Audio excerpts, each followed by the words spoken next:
This right here is the Eclair NPR, and it's a 16mm movie camera from 1963. And when it was introduced, it was taking the place of the Arriflex 16S, a 16BL for example as well. What was different about this camera was that it was far more portable. It could be tripod mounted with the base, or you could unscrew that and slide it right off the tripod onto your shoulder for handheld shooting, and then when you're done, right back on there. But that's only some of the motors that can do that. Another feature, it had quick changing magazines, which could be swapped out in under 10 seconds.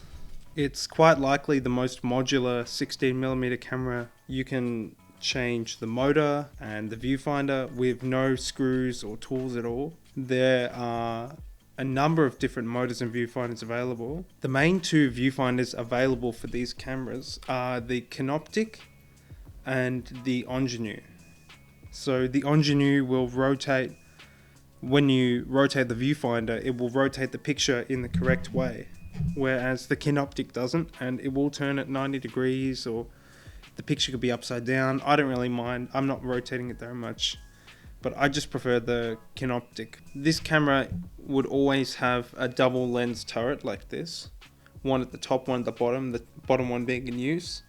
And from the factory, you could select a different lens mount depending on your needs. You might have an Arriflex standard mount if you already had a lot of Arriflex primes or a zoom that was in that mount. The most common one was Camaflex, which is Eclair's proprietary lens mount. So a Camaflex at the bottom and then C mount at the top. In this case, I have a double C mount. When they were released, it was handy because you could have a wide angle and then maybe a telephoto, or when zooms came in, it wasn't really that necessary, but it's still kind of handy and it's there. Now the name NPR, Eclair NPR. NPR stands for Noiseless Portable Reflex. It was what's known as a self-blimped camera, which means that all the sound created by the camera running, most of it is contained within the camera and isn't going to disturb dialogue being recorded, whereas you might need to have a separate blimp to contain all the noise from the camera running. Now that doesn't mean that these are silent, and they're far from it. I guess in the 1960s maybe they're a little quieter, but these cameras were never really made to be serviced. They had a sealed bearing, and they seem to just keep running forever, really. Why do they keep running? There are almost no electronic parts, and as far as the Pro 16mm cameras go, these are the most reliable, and I could see these lasting a very long time. They are relatively easy to load. I will make a video about loading them down the track. So these cameras were one of the first 16mm cameras to use what's called a coaxial magazine, which is unlike the Mickey Mouse that you might imagine when you think of a movie camera, or an emoji of a movie camera. This is different. But here I have an example of the other style of magazine. This is an Arriflex one. So the film goes from one side to the other, and as it runs it will move the balance within the camera. The coaxial shape is a lot more compact. So you have your feed side, it runs through to this side, and then it comes through the gate and then on the take up. So that keeps it balanced. It's always balanced on the camera. So some of the main features about this camera: it has a variety of motors that can run anywhere from 8 to 48 frames per second. Many of them can do crystal speed, which you need for sound recording. It has a variable shutter speed, which you can select with a special knob, and you don't need any tools to do that. So you can just do it on the field. You can change it anywhere from 5 degrees all the way up to 180 degree shutter. It has a variety of lens mounts available, viewfinders. It's easy to swap out parts. They don't often need servicing. The reason it has such a unique look compared to most movie cameras is because you can see the motor is on the same axis here. It's directly aligned with the mechanism that it comes in contact with. It's a direct drive. There are no belts or anything, which can introduce noise, and they can also be a liability. So this one is my main one. I got this back in 2019 from eBay. I bought it from France, and it was found in an attic in France, someone's attic, and the grandson of the owner sold it to me. He didn't know much about it. I don't believe it had been used since maybe since the 80s, based on the labels on the box it came with. When it came here, I mean, it was a bit dirty, but it seemed okay. I didn't know much about it. The lens I originally had in it was really scuffed up. So the test film I shot, Maxibon, is a little rough, but it was a bit of fun. You may have seen it. I'll probably link it below. Who is this camera for in this day and age? I would say this camera is for somebody that isn't always shooting film. They're not shooting many things. I mean, you can use it for a feature film. Multiple features have been shot on it, the Texas Chainsaw Massacre being one, and it was also used to film the Woodstock concert in '69. But these days, I would say, if you want to do experimental filmmaking, some just here and there little bits of 16mm, maybe a short film, it's pretty good. Where it sort of falls short is the viewfinder optics are kind of dim. It's usable, but it's a little bit dark. So in darker situations, I carry a torch to focus with.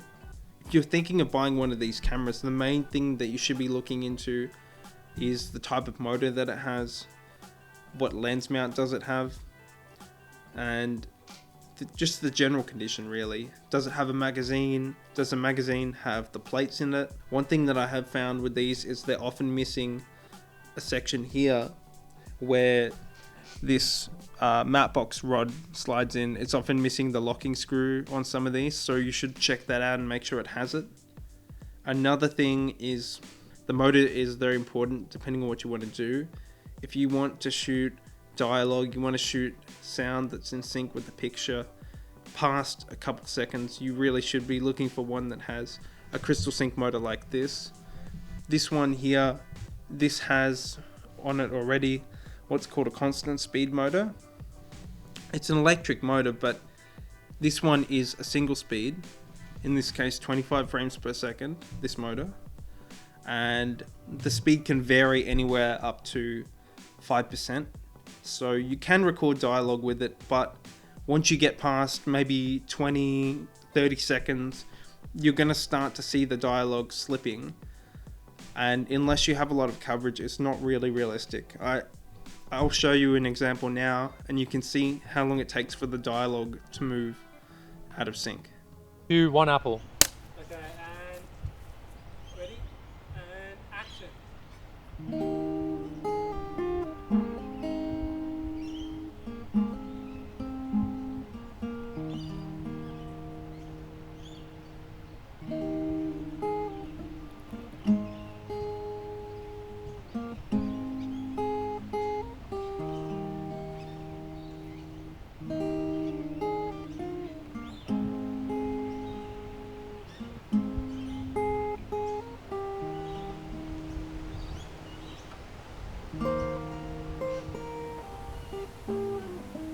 This motor on this one here is a crystal sync motor.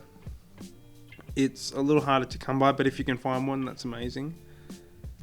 It can do crystal speeds 24-25 frames per second, and then you have variable speed where it's not going to be for dialogue, but you can turn a little dial and control the speed anywhere from 8 to 48 frames per second on this one. The lower speeds are really handy in low light if you want to get night exposures or a semi-time lapse. One thing that a lot of people have issues with when it comes to these cameras is powering the motor. It's not actually a big issue. Most of these motors have a 4-pin XLR input and can take a wide range of voltages DC from maybe 12 or 11 volts to 16, 15 volts. You would have to check each motor, but I have had success running both of these motors off a V-mount battery with a D-tap to 4-pin XLR cable. With this one, I have used it for a lot of handheld shots. So I've put on the back of it a V-mount base plate, and then I just run a short little cable. I lock my battery in here, run a little cable into the motor, and that's one way to do it. You have to make sure yours has the magazine lock if you want to be doing that, because it does put strain on the back. But when it's on your shoulder especially, you're pushing back upwards, so it doesn't really matter. Now the Eclair NPR, the magazine is 400 foot capacity. They use 400 foot cans. You can also put 100 foot daylight spools inside if you need. You just remove the plates inside the magazine. And on top of the magazine, it has a footage counter for both using a spool or a core, so you have to look at the correct one. The magazines are hard to come by, but if you have at least one, you're set. They're pretty easy to load. You don't need to do much in the dark. The easiest part is done in the dark, and then the rest of the loading is done in the light, which is really handy. So to summarize, the Eclair NPR, the benefits of using it are that it has a variable shutter speed, a lot of different motors available, and accessories, viewfinders. It's really easy to change out these parts. The magazines are easy to load and you can change them quite fast. They're very tough cameras that last a very long time with almost no servicing. They have a registration pin as well as the pull down claw. The registration pin pushes through into a secondary perforation in between exposures, locks the frame in rock steady, so you shouldn't really have any stability issues. The main thing for me is just that it's quite a portable camera. It sits on your shoulder pretty comfortably. It's a little heavy, but you know, it's a very good all-rounder camera if you want to shoot some 16mm for different projects. There are a couple downsides, but they never really scared me off it. The main one being that it is really strangely balanced, and you need a pretty tough tripod, a capable tripod head, to be able to balance it and not have it tip forward, especially when you have a lens, because it kind of wants to tip forward. So you need a pretty tough tripod head that is rated to this kind of weight to be able to balance it effectively. Otherwise you're going to be wrestling the arm on the tripod to keep it upright if you're tilting forward. But it's not really an issue when it's on your shoulder. Another drawback is that a lot of the motors that come with it aren't able to do crystal speed. It's only a handful. There are people out there that have motor options available and are still engineering motors for these cameras. It is a bit pricey, and I just recommend, for me at least, I just work with what I've already got. Another drawback for a lot of people is that unlike some of the later cameras that are in this kind of league, like Arton or the later Araflex 16mm range, it doesn't have an onboard battery per se. I've modified this, but it still has a little cable. But it doesn't really bother me. Honestly, I think it's better to use a cable because you're not limiting what kind of battery you can use. Another drawback is that almost every one that you see for sale will be standard 16mm 4x3. That's how they came out of the factory. I don't believe they ever made a Super 16 in the factory. You can get it upgraded to Super 16. There's a man in the UK, I think Les Boscher, he will convert them to PL mount and Super 16. It was actually the Eclair was actually the first camera that was converted to Super 16, which is kind of interesting. But yeah, most of the ones you see for sale are standard 16, and if that's an issue for you, it might not be the camera for you. Another drawback that may scare some people is that there is no PL mount unless it's been modified by somebody, so you are going to be limited to usually C mount, Camaflex mount, maybe Araflex standard mount if you're lucky. I mean that's not really an issue for me. You can get adapters. I've even shot with Rokkor Minolta prime lenses off an SLR just using an adapter to C mount pretty successfully. There are a lot of C mount lenses available. Also, most of them will come with some kind of a French zoom lens. So in my case, I've got the Ingenue 12-120, which I use for most things. I've even used it for macro. if you add extension rings, little 1mm extension C-mount rings between the lens and the lens mount, you can get macro results with no issue. You just use the zoom barrel to focus. I hope this has been a little bit of an insight for you, and I've taught you a little bit about this camera. I've been shooting with it for 5 years now, in between other cameras, and it's pretty fun. They are getting harder to come by, but I think people do appreciate them, and they are staying in working hands more than anything.